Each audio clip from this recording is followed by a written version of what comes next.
आज हम आप एकत्रित हुए हैं बाबू, एक छोटा से निर्गुण हो जाए बाबूजी की आत्मा के शांति बधे। इसके बाद गायक महोदय जी से गीत का आनंद लेंगे। आइए भैया।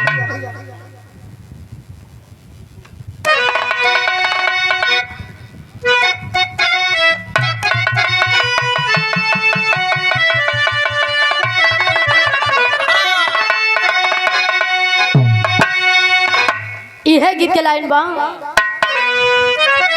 कौन दुल्हन कहे का कहे भैया।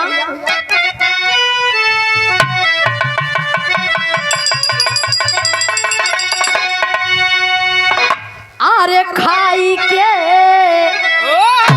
माघइया के पान,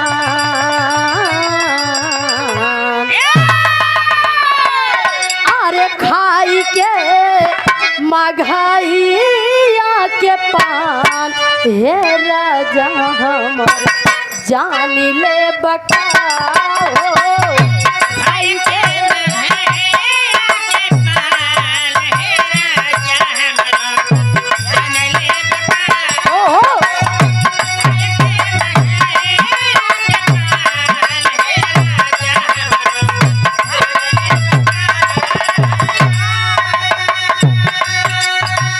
जान ले बकाओ,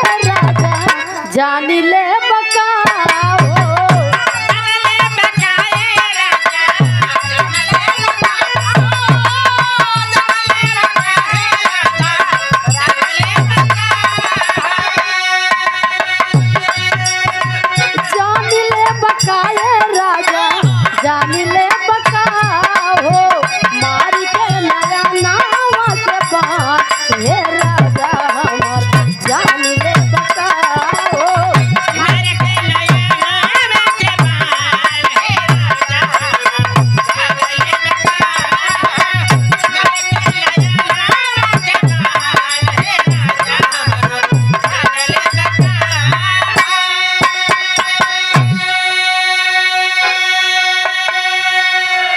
लेकिन है भैया, कहा जाता कि मानव का तन मानव का शरीर एक बार मिलता है बाबू। अगर कौनो अच्छा कर्म करे के बाद एक बार बाबू मानव का तन मिला बा, तई धरती पे कौनो ऐसा कर्म करा जैसे कि जाए के बाद आपके साथ बहुत ज्यादा पूछताछ ना हो, ऐसा कर्म करिए आप। कहा जाता है बाबू, आज नहीं कल इस पिंजरे से पंछी फरार हो ही जाएगा। तो कहना है कैसे,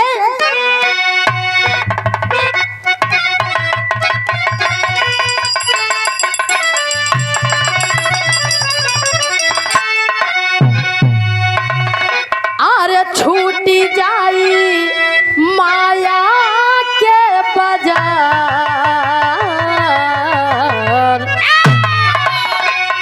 अरे छूटी जाई माया के बाजार, बेकार होई माटिए के थानावा।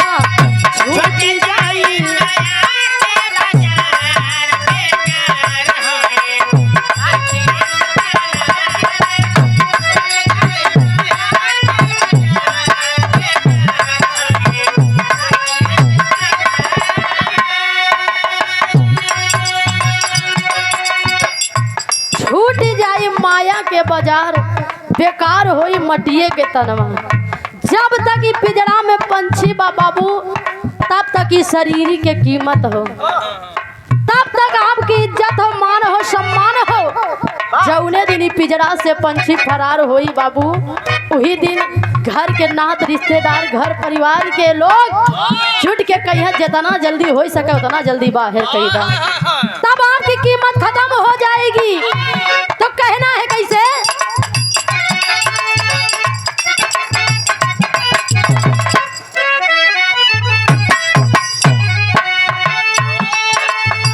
गाय के कपट छल चोरी पाल जोरी,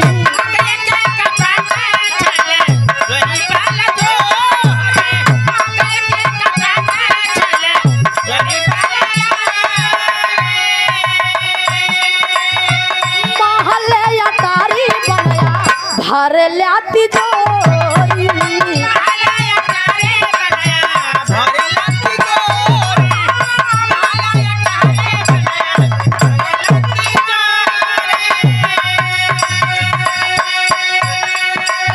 ए भैया कई के कपट छल चोरी बल जोरी, महल अटारी बनाया भर लिया तिजोरी।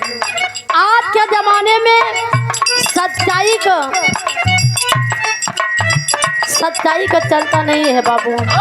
जो जितना 420 है, जितना बेईमान है उसी का चल रहा है आज के दुनिया में, आज के जमाने में।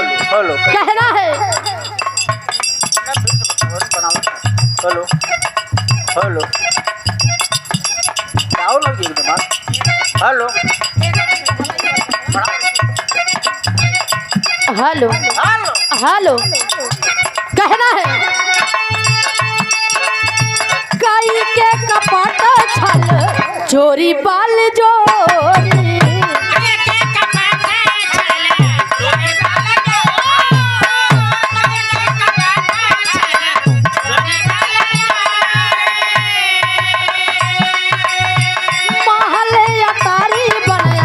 भर लाती जोरी।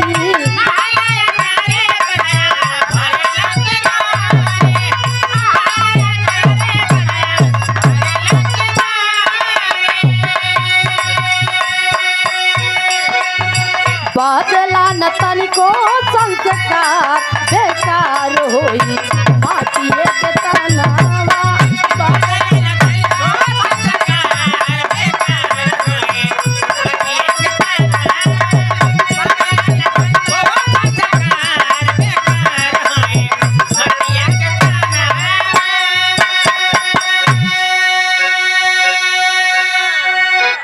बाबू बदला न तरीकों संस्कार बेकार होई मटिए के तनवा। आज के जमाने में क्या हो रहा है, कैसे हो रहा है, क्या क्या देखने को मिल रहा है, आप लोग देख रहे हैं बाबू।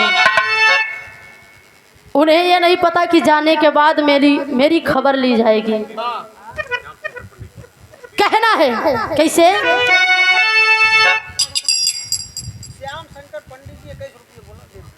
आप परम सम्मानित श्रीमान आप गुरुदेव जी श्याम शंकर पंडित जी ये 21 रुपए दे करके सम्मान किए। आपका आशीर्वाद मिला, आपके श्री चरणों में कोटि कोटि प्रणाम हो। आशीर्वाद दे कि हम बच्चे अपनी कला में कामयाब रहें। आइए कहना है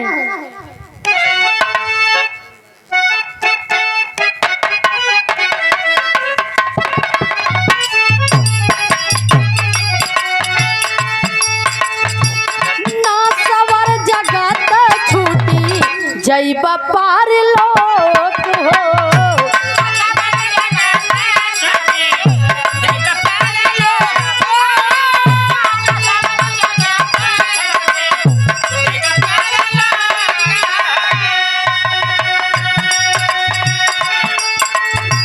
दिलवा में तोरे सब भारी हो सो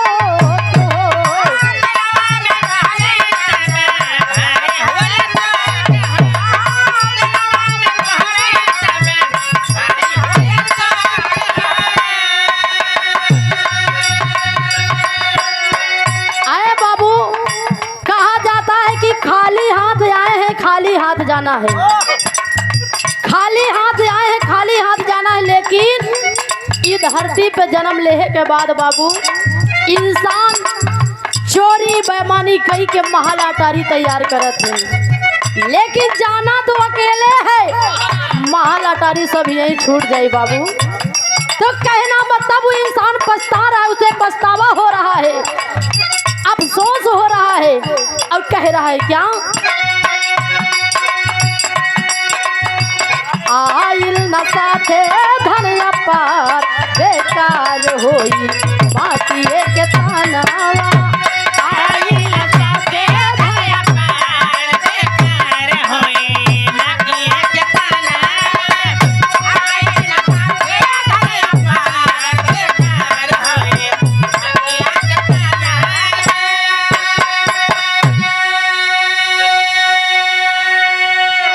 गौर करेंगे बाबूजी, ये मानव का शरीर मिट्टी का घड़ा है, किस दिन फूट जाए कोई ठिकाना नहीं है, यानी कि जिंदगी का कोई ठिकाना नहीं है।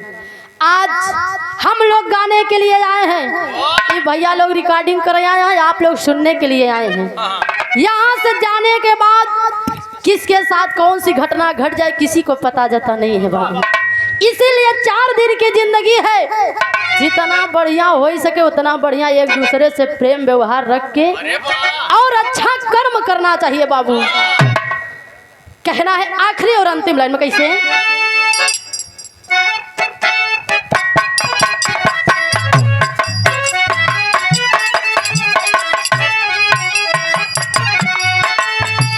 भोला बाबा दया राम के इहे संदेश हो।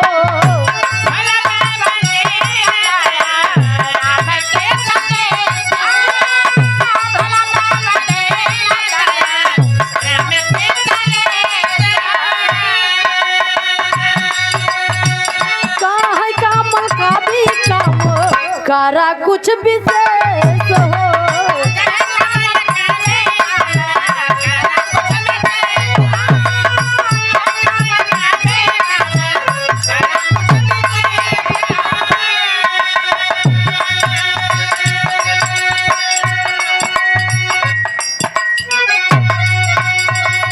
नीलम के है जहर बेकार होई माटिए के तनावा।